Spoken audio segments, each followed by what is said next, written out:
Hii ya Simba pia imeboost kwa kiasi kikubwa sana. Ikufikia ya maamuzi. Kuna sasa watu wanacheza mchezo ule dhidi Kefa Kayombo na ua risasi nile mingine kidogo imebusi.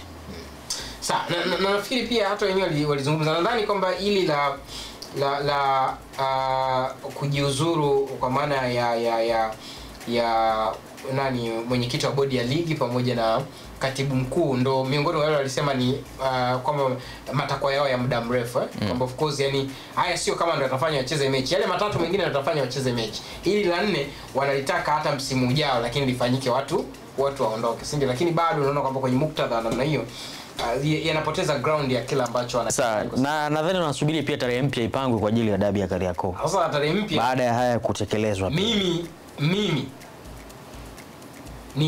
nitaishangaa bodi ya ligi zaidi maradufu kama wataenda kupanga tarehe mpya, kwa sababu Young Africans wamesema hawachezi tarehe 15.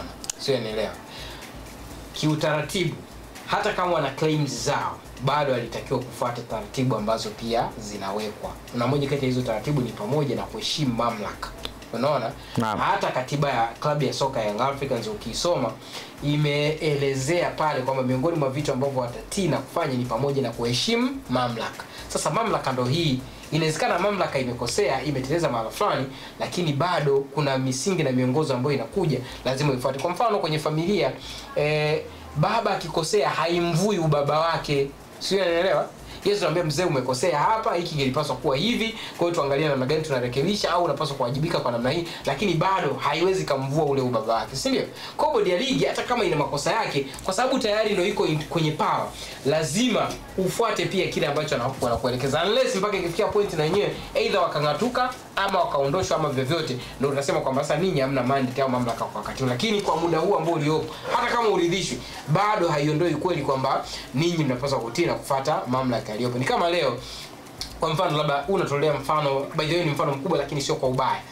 Kwa mfano labda kwenye masuala mazima ya uongozi wa nchi, hiyo ndio level kubwa zaidi ya uongozi hapa nchini, si ndio? Tuna rais, si ndio? Lakini rais tuliye naye, unadhani alipigiwa kura na watu wote? Hapana. Lakini tunatii na kufuata kile ambacho kinatakiwa, kwa sababu ndo tayari yuko kwenye power na ndo tumempa dhamana ya kuongoza, si ndio?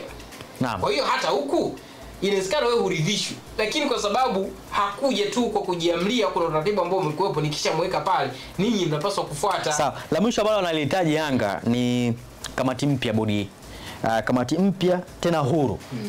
Sasa hiyo sasa badala ya kusema sijui Almas toka sijui nani, yani hiyo nafikiri ndio ingeweza kuwa claim yao ambayo walipaswa tu kuisimamia, kwamba bane kamati hii hatuna nani nayo, tunataka iwe kamati mpya kwa sababu ndio inahusika na maamuzi. Pengine mtu anayetutizama anataka kuelewa kuhusu kamati mpya tena huru. Kwani iliyopo sasa sio huru? Mtu atakaye argue na kusema kamati iliyopo sio huru, nafikiri unaweza kumuelewa, kwa sababu kamati ya zilizopo hivi sasa ziko chini unasema kwamba almost unasema yani bodi ya ligi na vitu vingine yani kamati zake zote ziko chini ya mwamvuli wa TFF, si ndio? Na inaeleweka kwamba imekuwa hivyo kwa sababu hizi kamati pia zimekuwa tegemezi kwenye swala zima la uendeshaji, hususan kwenye labda mfano wa finance, kwa maana kwamba zile tunasema gharama ambazo zinahitajika, si ndio? Hizi kamati hazina vyanzo vya papato vya moja kwa moja, si ndio? Kwa hiyo zinategemea pia kujiendesha kutokana na fedha ambazo zinapatikana kupitia shirikisho la soka nchini, kwa maana TFF, ambazo pia na yenyewe miongoni mwa vyanzo vyake ni pamoja pia na zile fedha ambazo zinatoka kwenye shirikisho la soka ulimwenguni kwa maana ya FIFA, si ndio? Kwa hiyo inategemea hivyo. Kwa kutegemea hivyo ni moja kwa moja kwamba ukisema iwe kama entity ambayo inajitegemea, unaona kuna ugumu wenyewe kujiendesha. Kwa hiyo kuna mahala ambapo lazima vitategemeana. Sasa kwenye muktadha wa namna hiyo, nafikiri hiyo ndio hoja ambayo inakuja kwamba inaona kwamba kama kuna mahala hizi kamati zinategemea TFF, inawezekana kwamba kuna baadhi pia ya maamuzi labda yanaweza yakawa yanafanyika wasiwe na nguvu ya moja kwa moja. Nadhani kwenye muktadha wa namna hiyo ndio inatoa hiyo picha kuiona kama bodi ya ligi pengine sio chombo huru, si ndio? Kwa maana kwamba haijitegemei 100%. Ukisema kwenye uhuru wa kiuchumi hawana uhuru kwa sababu bado ni tegemezi pia, si ndio? Lakini kwenye upande wa maamuzi mimi nashawishika kuamini kwamba ni uhuru. Ingawa sasa kwa mazingira ambayo sasa mtu akikwambia uthibitishe moja kwa moja unaweza ukashindwa kuthibitisha, si ndio?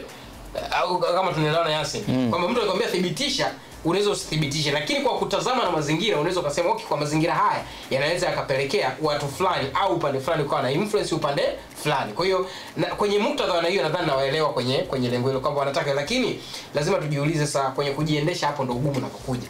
Mfano hivyo vyanzo vya mapato, gharama za kujiendesha na vitu vingine kama hivyo, wataweza kujitegemea?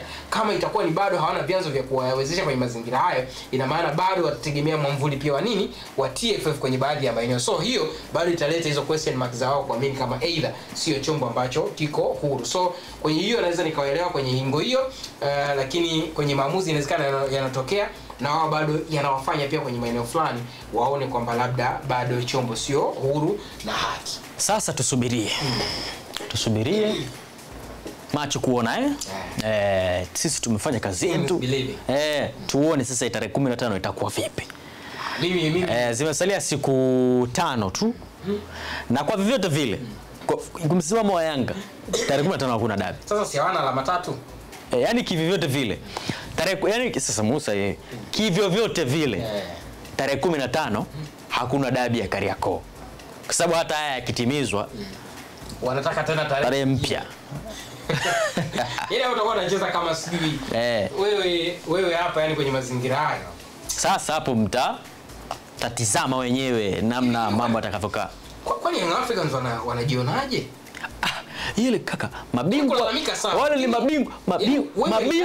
mabingwa kihistoria wa Tanzania kaka. Kama mpaka wanaamua kuingilia mamlaka mengine, kwa sababu wewe ni club, unapata wapi nguvu ya kupanga ratiba? Wewe ni club, unatoa wapi nguvu ya kujipangia ratiba? Kuna mtu siku atakuja amke aseme mimi leo sisikii wachezaji wangu 6 hawajisikii vizuri, nataka nani, kwani isogezwe? Ndio shida kutokea. Bukoba kule mchezo sio ni Kagera Sugar Simba, wachezaji wale mafua sio mafua. Sasa kuna zile kanuni ambazo zinaweza kama ukiwa na wachezaji wako labda let's say kadhaa wa kikosi cha kwanza, hiyo tunazungumzia sasa kanuni swala la kujisikia. Mimi ukiendelea kwenye kanuni sina shida.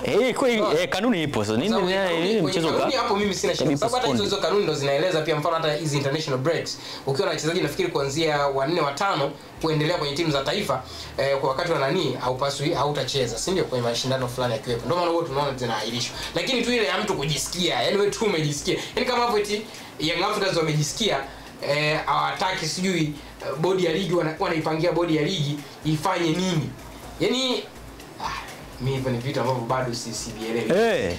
Nimesema hapa kuna baadhi ya maeneo wanaunga mkono, lakini kuna maeneo kiukweli hapana. Wenyewe tarehe 10 na ngapi wakati wanaendelea kupambania hilo jambo lao, kitu kipigwe, hakuna mchezo.